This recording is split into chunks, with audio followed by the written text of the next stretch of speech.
Assalamualaikum warahmatullahi wabarakatuh. Perkenalkan, nama saya Faria Rizky Juansyah dari Prodi Teknik Informatika kelas TI 2023E, mahasiswa Universitas Negeri Surabaya angkatan 2023. Di video ini saya akan menjelaskan mengenai Windows Administration Level 1 untuk memenuhi tugas mata kuliah Sistem Operasi. Oke, instruksi yang saya pakai untuk praktikum berasal dari GitHub, dari kakak tingkat saya ini. Jadi di sini saya akan menjelaskan tentang 4 hal, yaitu PowerShell Basic, WinGig Package Manager, Partition File System, dan yang terakhir User and File. Nah, untuk Windows yang saya akan pakai itu Windows 10 Home Edition di VirtualBox. Ya, ini Windows yang akan saya pakai untuk Windows Administration-nya. Oke, langsung saja kita menuju ke instruksi. Nah, materi pertama yang akan saya jelaskan yaitu PowerShell Basic.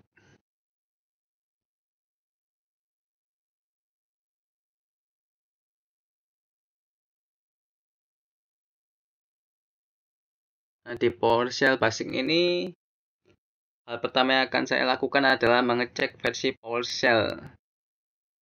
Kemudian yang kedua adalah mencoba perintah navigas.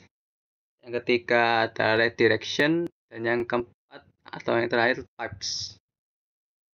Oke, langsung saja kita coba yang pertama, yaitu mengecek versi PowerShell.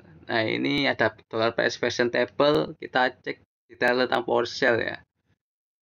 Langsung saja kita buka VirtualBox lagi.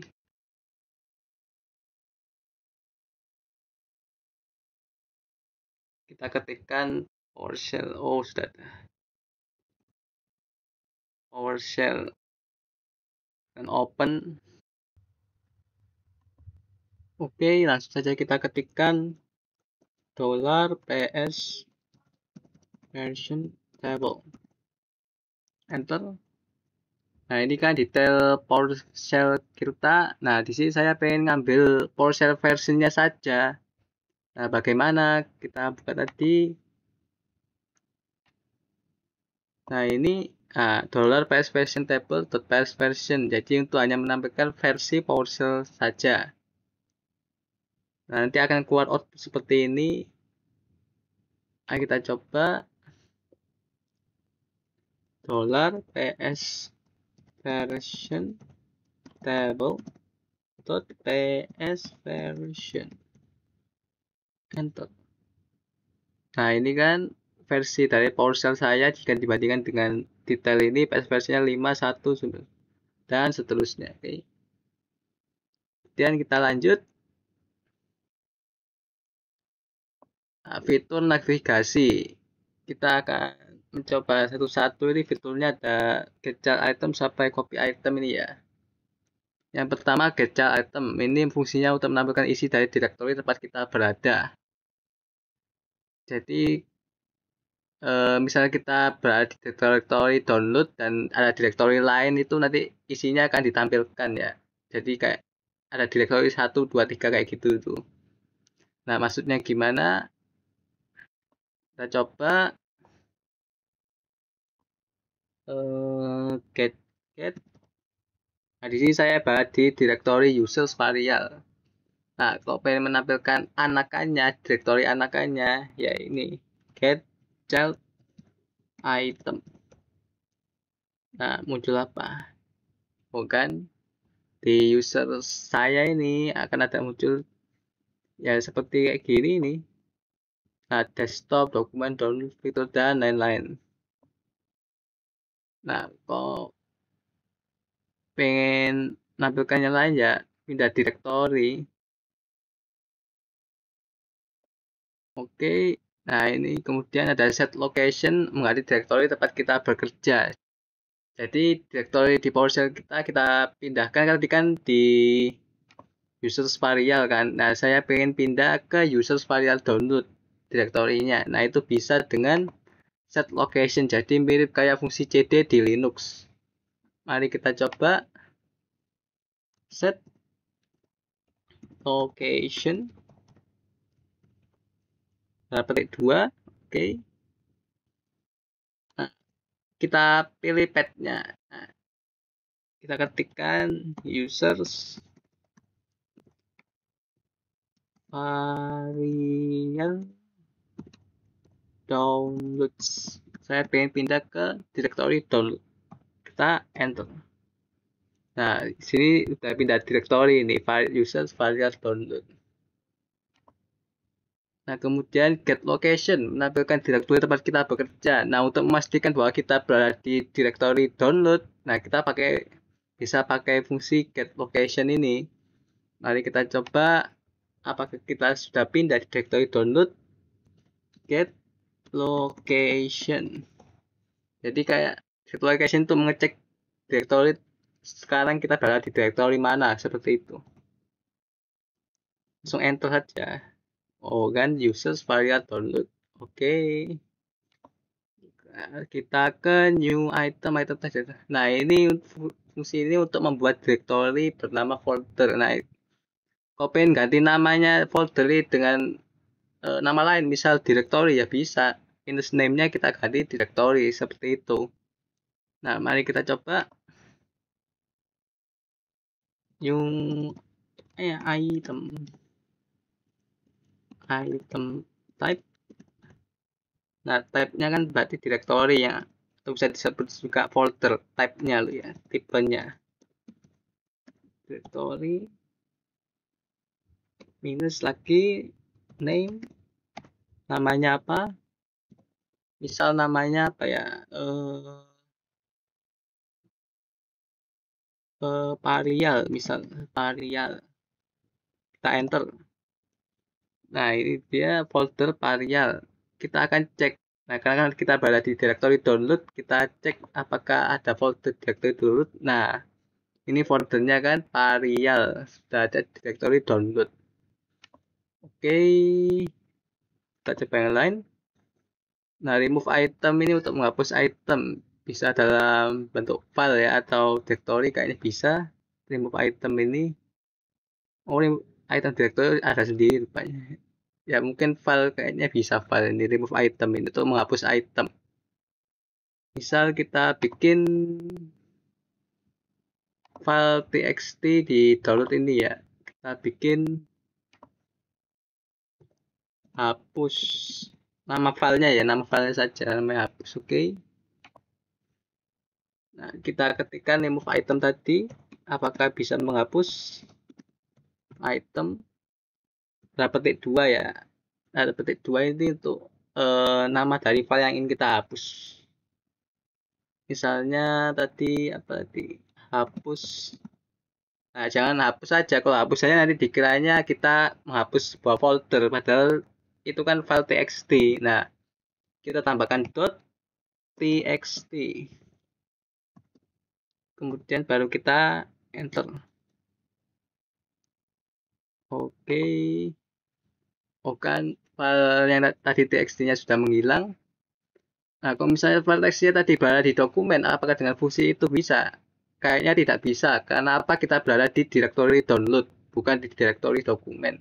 Jadi kalau dengan nama saja mungkin tidak bisa. Kalau dengan path mungkin sepertinya bisa, kalau dengan path dari filenya itu. Oke. Langsung saja kita ke menghapus directory, remove item directory records. Nah, menghapus directory beserta isinya. Kita coba dengan directory yang sudah kita buat tadi. Bentar. Nah, ini kan saya pengen buat file, misalnya file 1, file. Oke, saya pengen menghapus directory beserta 2 file ini ya sekaligus, maka kita pakai tadi itu. Oke, remove, saya hapuskan item tanda petik 2. Nah, tadi nama direktorinya apa? Kok nggak salah tadi? Oh ya, Parial. Kemudian, nah, kalau pengen menghapus sama seluruh isinya juga, pasti minus recurse. Recurse ini rekursif ya artinya. Rekursif. Oke, kita coba enter. Kita coba cek. Foldernya sudah tidak ada ya. Oh, empty. Is empty. Oke, kita lanjut lagi. Copy item. Untuk menyalin item. Ya, mirip seperti fungsi copy yang ada di Windows ini. Kita coba bikin copy. Oke. File text dengan nama copy. Nah, saya pengen misalnya saya pengen tidak mengcopy file ini ke folder dokumen. Nah, caranya ya seperti ini. Copy item. Nah, nama filenya apa? Copy.txt spasi minus destination. Nah, destination ini jadi kita pengen ngopi file ini ke direktori mana. Nah, ini namanya destination. Kemudian kita kedua kita ketikkan path-nya. Path dokumen. Saya pengen pindahkan ke dokumennya ya ketikkan path dokumen. Iya.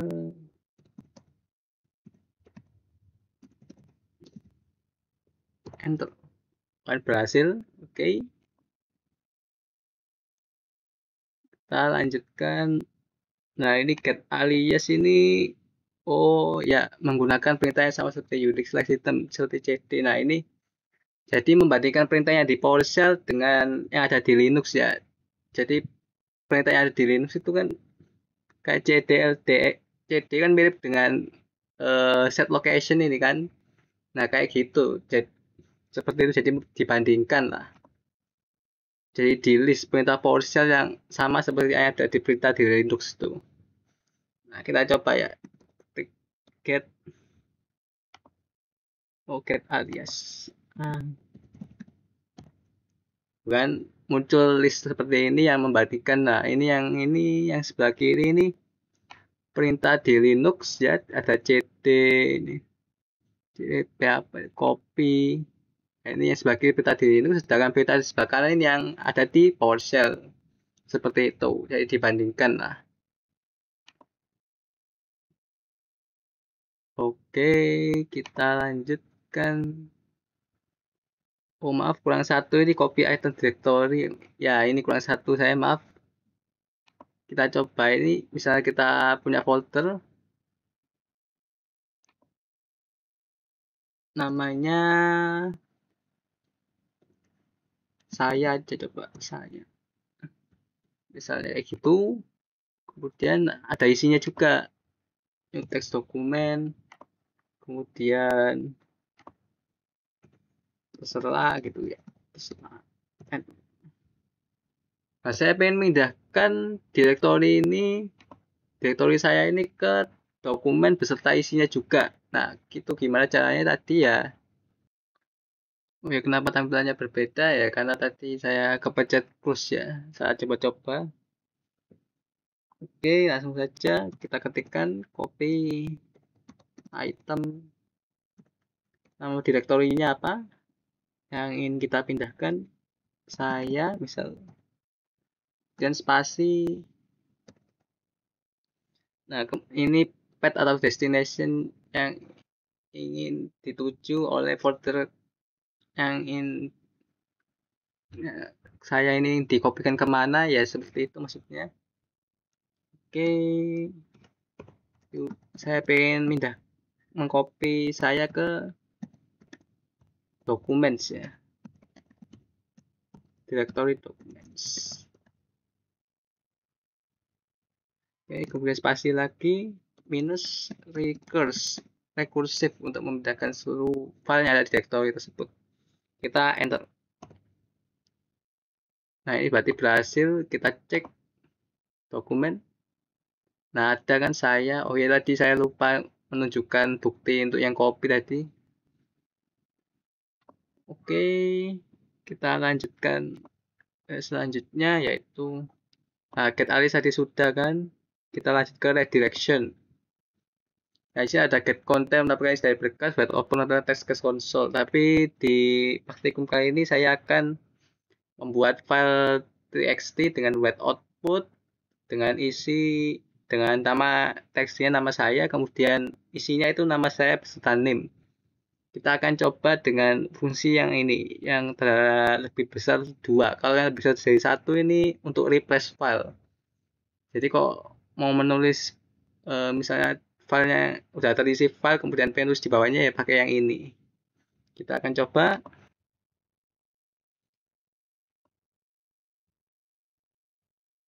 Oke, kita langsung ketikkan write output.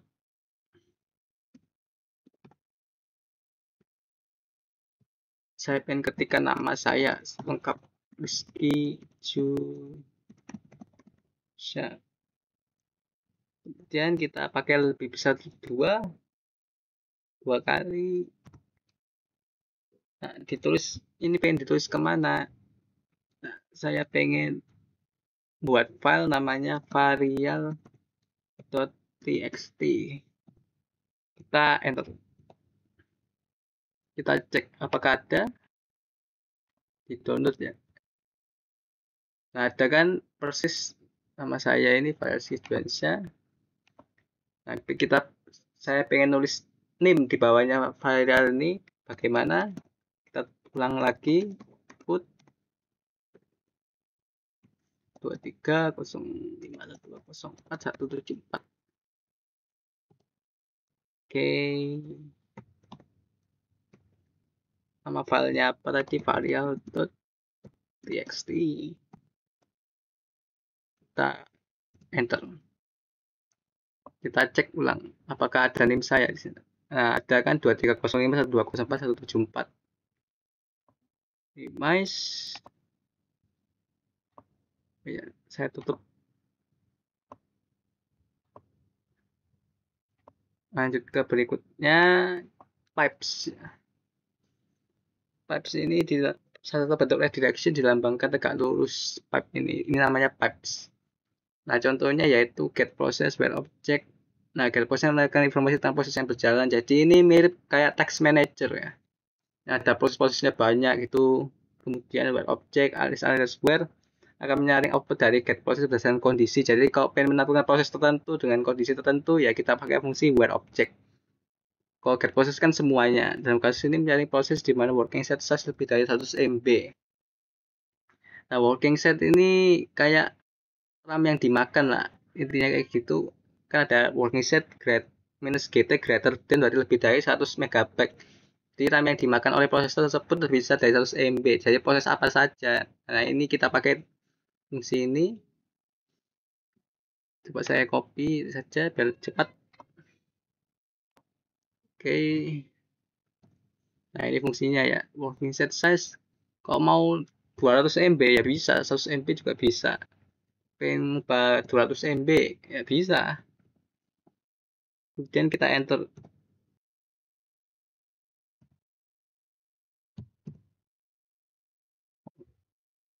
Hanya 100 MB saja yang terlihat, yaitu Explorer. Berarti yang 200 MB sebenarnya tidak ada emang.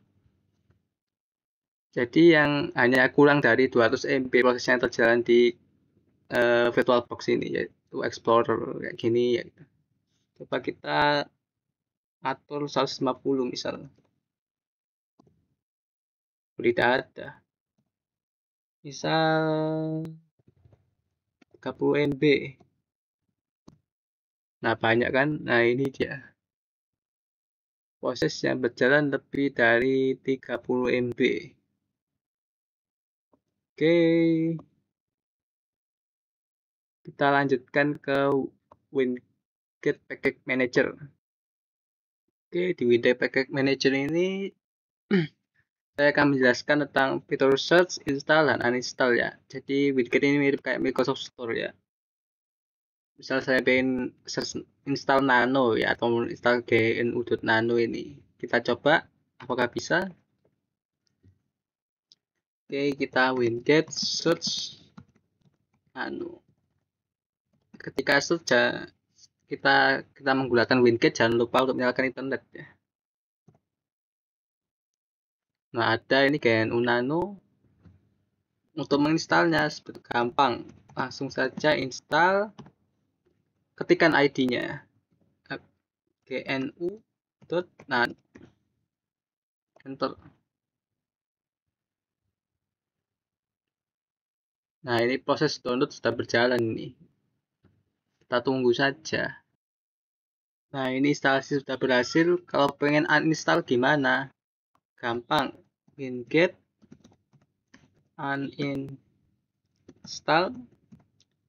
ketikkan ID-nya gnu.nano, enter.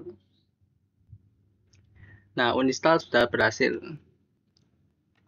Lanjut, kita partition file system. Ini membuat partisi untuk Windows 10 ya dengan PowerShell. Bagaimana caranya? Untuk membuat partisi, pertama-tama kita close-kan terlebih dahulu VirtualBox yang sudah dijalankan. Kita off-kan dulu. Nah, kalau sudah, kita kembali ke VirtualBox Manager. Kita klik kanan, kemudian Settings, Storage, yang pilih yang Add Hard Disk, pilih Create, bentuknya VDI ya. Next, kemudian Next. Nah, ini pilih ukurannya, kita pilih 5 GB. Kita pilih 5 GB. Finish. Oke, ini kan disk yang sudah saya buat. Kemudian kita kus.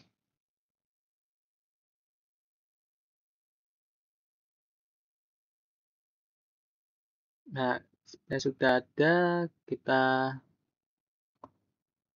ya oke. Kita start ya ulang. Oke, di sini kita sudah masuk ke Windows 10 lagi. Kita pilih PowerShell, tapi run as administrator ya. Kalau bukan administrator itu nggak bakal berhasil buat partisi. Oke, kita coba fungsi get disk ya.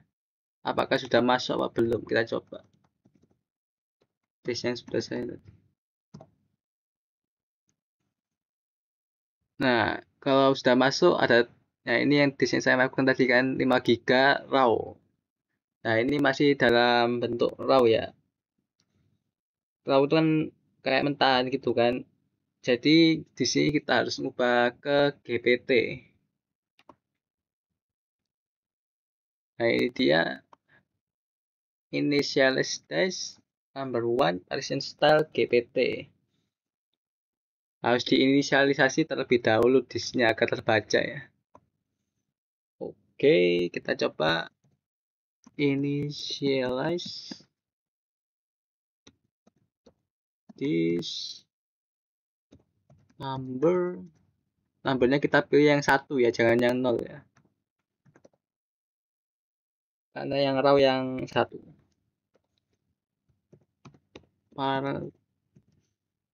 Partition style GPT, partition style, enter. Nah, di sini sudah berhasil ya. Artinya kalau nggak ada error berarti sudah berhasil. Oke, kemudian kita membuat partisi utuh. Jadi kita akan mengubah langsung satu disk visi menjadi satu partisi ya. Disk yang kita tadi buat, kita akan buat partisi utuh. Oke, new partition disk number is maximum size. Kita coba new partition disk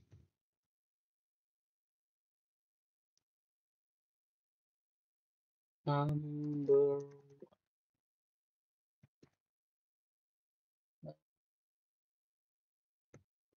use maximum size.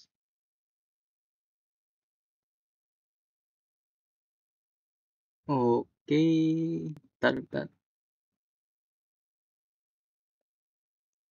Oh ya, kita cek terlebih dahulu di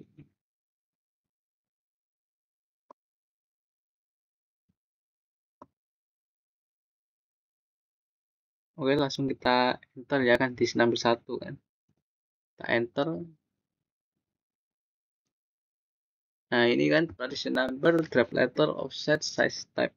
Akan muncul tampilan seperti ini ya. Kemudian kita mounting disk ke draft letternya. Nah, ini kita klik get partition disk number 1. Kan ini kan disk number 1 kan. Ini partition numbernya. Jadi kita ketikkan get partition disk number disknya tetap 1 ya, bukan ini partition numbernya, ini bukan disk number, jadi jangan bukan 2 tapi 1. Disk number 1, enter. Nah, ini ada partition number 1 dan 2. Nah, ini yang nanti akan kita pilih nanti partition number 2 ya, yang 4,98 GB, bukan yang reserve. Jelas ini bukan ini. Kita pilih partisi disk itu ya 5 GB ini. Oke. Kita akan memilih partition number 2. Ya, jelas kita memilih partition number yang kedua. Nah, ini add partition access seperti kayak misal kita pengen bikin disk C, disk D, disk E kayak gitu, itu kita pakai add partition access path ya. Di sini misal saya pengen bikin disk G atau disk E gitu bisa. Oke. Oke, kita coba kita bikin disk E ya. Bisa. Partition. Ntar saya cek dulu. Oh iya benar. Partition E belum ada. Berarti kita coba bikin. Partition access path. Kemudian disk number 1. Partition number. Nah, partition pilih yang number 2 ya. Number 2. Nah, kemudian access path. Nah, ini access path-nya kalian bisa pilih D, E atau G. Di sini saya misalnya E aja ya. Kita coba pilih E. Apakah berhasil? Kita enter.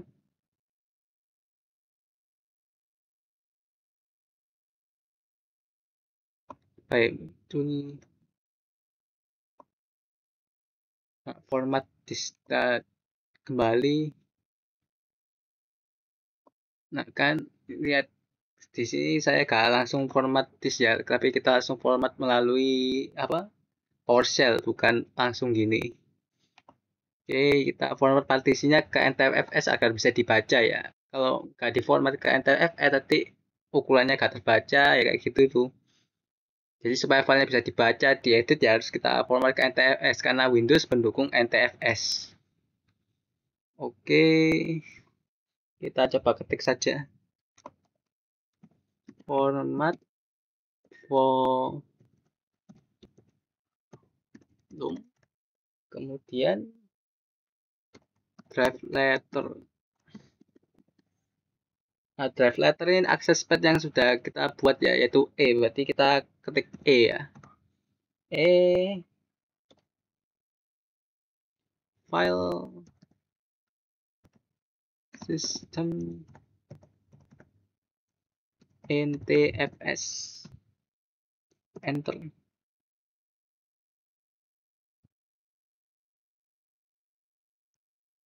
Kan sudah berhasil, kita coba lihat ya. Oh ya, sudah selesai berarti. Kita coba lihat apakah sudah berhasil. Nah, ini dia local disk E yang sudah saya buat tadi 5 GB ya, sudah berhasil. Ada ukurannya juga terbaca. Oke, berarti permatrisian berhasil. Kita ke user and file. Nah, di user and file ini kok misalnya di sini, nah ini menambahkan user baru. Jadi kok kita pengen menambahkan user baru, caranya cukup gampang ya. Nah, untuk mempersingkat waktu, kita copy saja ini. Copy, kemudian masuk ke VirtualBox lagi. Kita kemudian kita ganti ya. Di sini, nah, new local user. Jadi untuk membuat user lokal baru, caranya seperti ini ya, dengan PowerShell. Nah, di sini untuk nama usernya kalian ganti terserah. Misalnya di sini nama saya Rizky, misal Rizky atau Parial saja, Parial. Oke.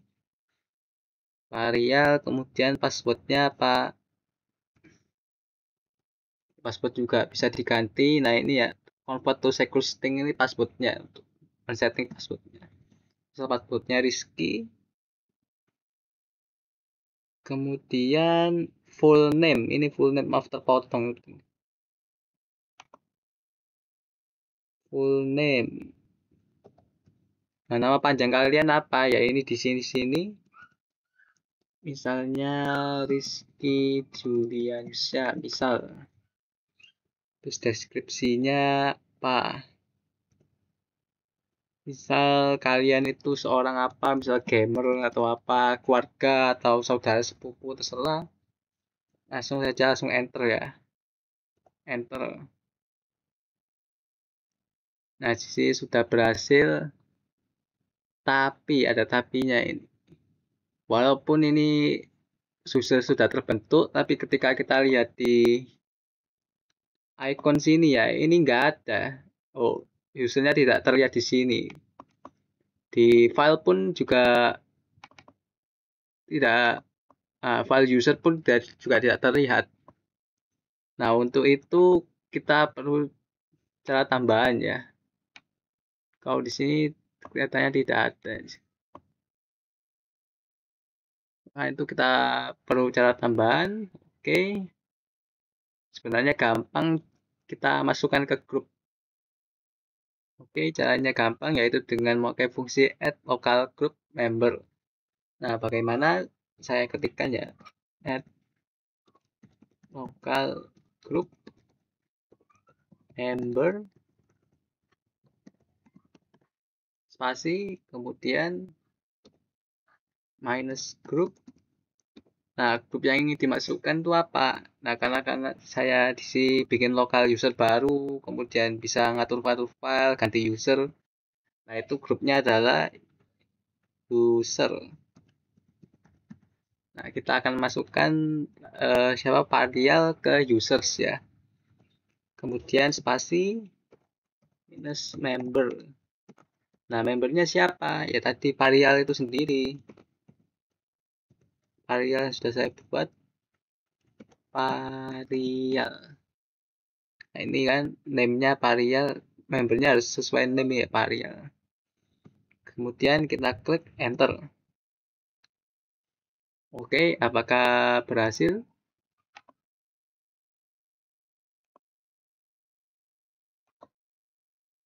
Nah, di sini kan sudah muncul varial. Di sini kita bisa switch, ya, switch antara varial dan Rizky Juliansyah ini. Kemudian kita tekan. Oh iya, kenapa namanya Rizky Juliansyah dan bukan varial? Jadi yang akan muncul di icon nanti itu full name yang sudah kita tulis tadi ya, yaitu Rizky Juliansyah, bukan name tadi varial tadi ya. Jadi varial nanti akan dipakai di folder atau ya bisa dibilang nama user atau foldernya itu varial. Tapi kalau full name kayak gini di icon ini yang muncul bahkan bakal nama full name-nya yang muncul yaitu Rizky Juliansyah. Oke, kita tinggal masukkan passwordnya tadi Rizky ya. Nah, ini kan terlihat Rizky. Kita enter.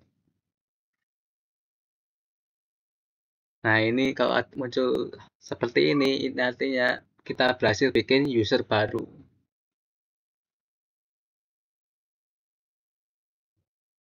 Jadi kita tunggu saja. Nah, kemudian akan muncul tampilan seperti ini, hampir mirip seperti install ulang ya. Langsung saja accept.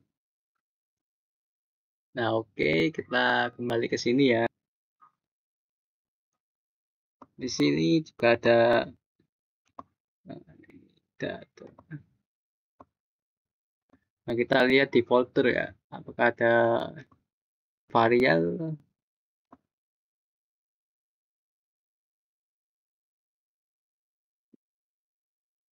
Oh kan, ada kan. Jadi nama tadi varial akan dimasukkan ke folder sini. Dan kita bisa, jadi ini folder kita sendiri ya. Nah, kayak folder-folder yang tadi saya buat di varial gak akan terlihat di varial ini. Oke, sudah, kita kembali. Kita switch ke awal.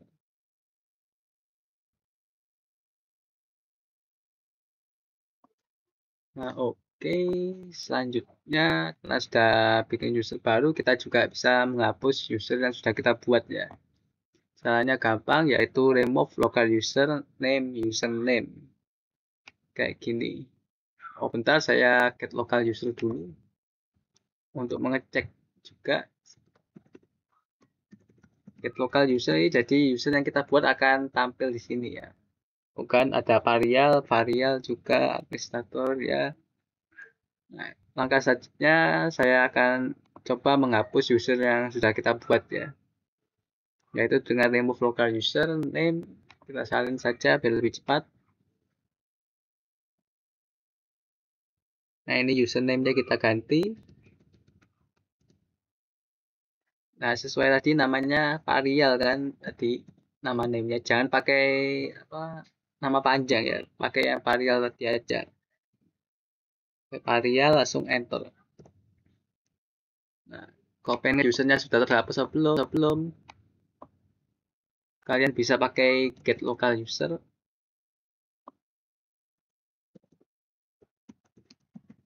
User.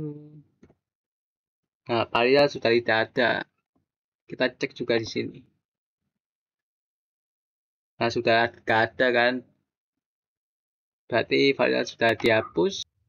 Oke, sebagai materi tambahan saya akan menjelaskan mengenai file management ya. Nah, tadi kan user sudah saya hapuskan, tapi saya tambahkan lagi agar bisa apa menjelaskan mengenai file management. Oke, langsung saja kita lihat. Nah, file management ini untuk membagikan file ke user lain itu menggunakan access control list atau ACL. Nah, pertama harus mengetahui file yang ingin dibagikan dengan memberi variabel untuk memudahkannya. Kemudian kita ACL dari file tersebut ditampilkan dan perintah tersebut bisa dimasukkan juga dengan variabel. Selain itu, kita terapkan metode ACES untuk memberikan list keseluruhan. List keseluruhan tersebut kita publish ke dalam bentuk tabel. Oke. Jadi kita misalnya punya file ya, saya bikin file dulu di download misal. Saya bikin file namanya punya varial. Oke, ini file txt. Oke, saya set location dulu ya, di download location.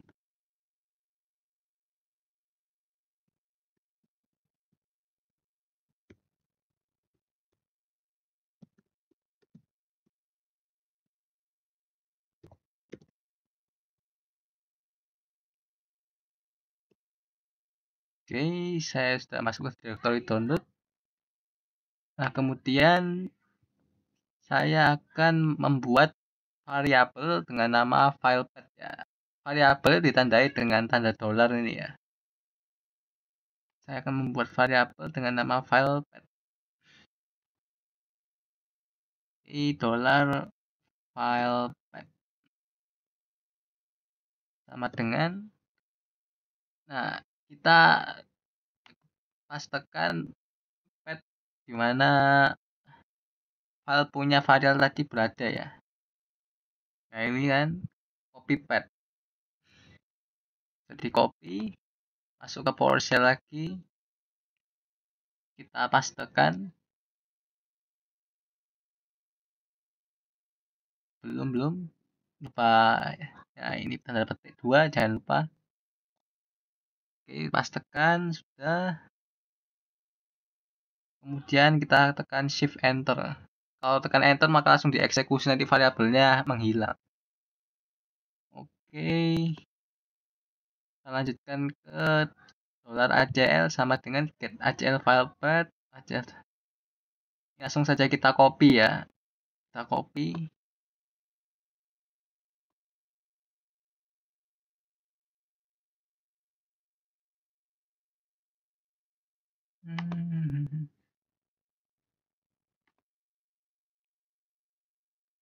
Sudah, kita tekan enter.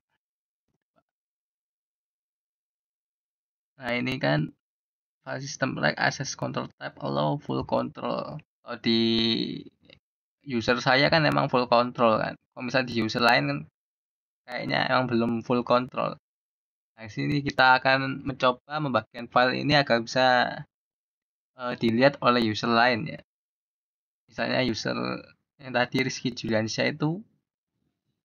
Oke, kita masuk lagi ke Microsoft Edge. Nah, ini dia cara mengatur permission.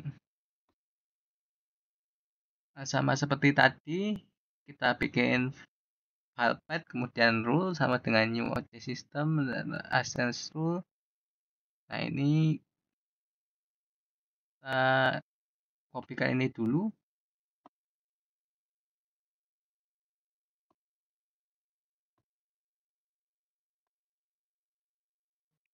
Oke, kemudian paste.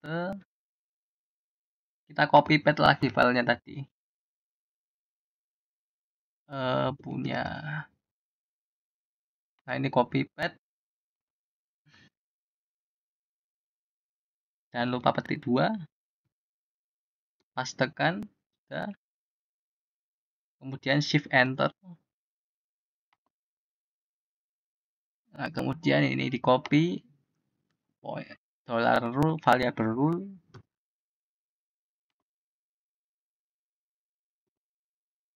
Akan saya jelaskan. Nah, new object system security. Nah, ini kita akan mengatur permission dengan variable rule ini.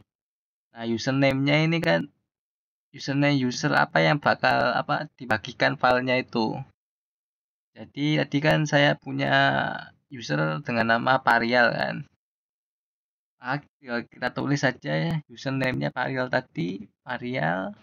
Kemudian, nah di sini aksesnya ada full control sama allow. Allow tetap di defaultkan saja allow. Nah, ini 3 permission yang diterapkan itu full control, modify, dan read.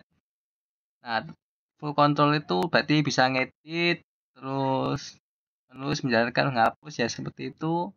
Dia juga bisa memberikan modifikasi hak akses dari file tersebut. Kemudian untuk mode DV hampir sama dengan full control tapi tidak bisa mengubah aksesnya. Kemudian dan untuk read hanya bisa akses untuk membaca file saja. Nah, karena saya pengen user lain hanya bisa membaca filenya saja tanpa mengubah file tersebut, maka saya pilih read. Full control saya ubah ke read.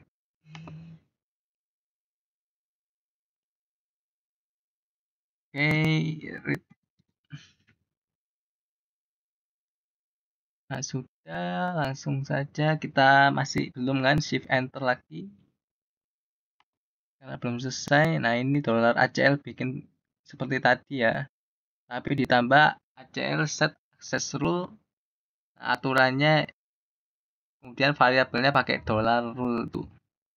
Kita copy,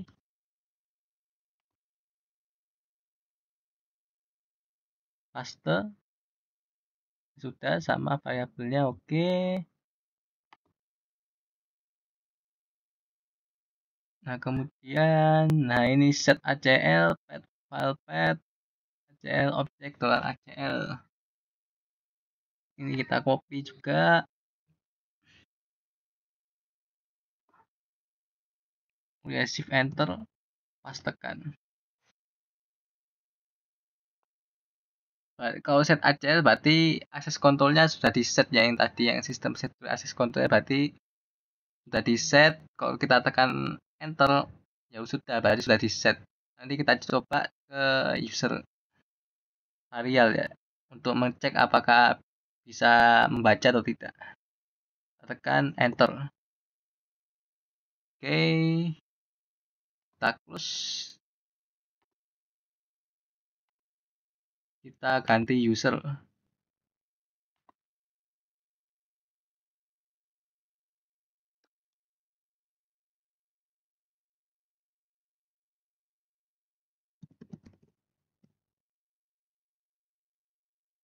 Nah, sini kita lihat.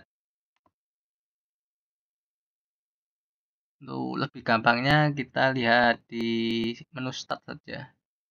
Kita ketikkan apakah ada nama file punya varial.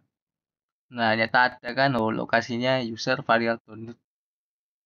Kalau gak dialaukan atau gak dialaukan, seharusnya si varial ini gak akan bisa melihat file punya si varial. Nah, karena sudah di set access control listnya, maka kita bisa open. Kita lihat open. Nah, kan. Akan tapi karena ini hanya fungsinya sebagai read, misal kita ketik gini ya, kemudian kita pilih save. Ntar masih ngehang. Kemudian kita pilih save, maka akan muncul access is denied karena hanya bisa dibaca saja tanpa bisa menghapus, menyimpan, dan lain sebagainya. Kalau save as mungkin masih bisa, tapi kalau save biasa nggak akan bisa. Karena ini punyanya si varial tadi, karena hanya read only. Oke, konsep. Oke, itu saja. Oke, sampai di sini praktikum yang sudah saya lakukan. Terima kasih atas perhatiannya. Jika ada kata-kata yang kurang berkenan, saya mohon maaf yang sebesar-besarnya. Akhirul kalam. Wassalamualaikum warahmatullahi wabarakatuh.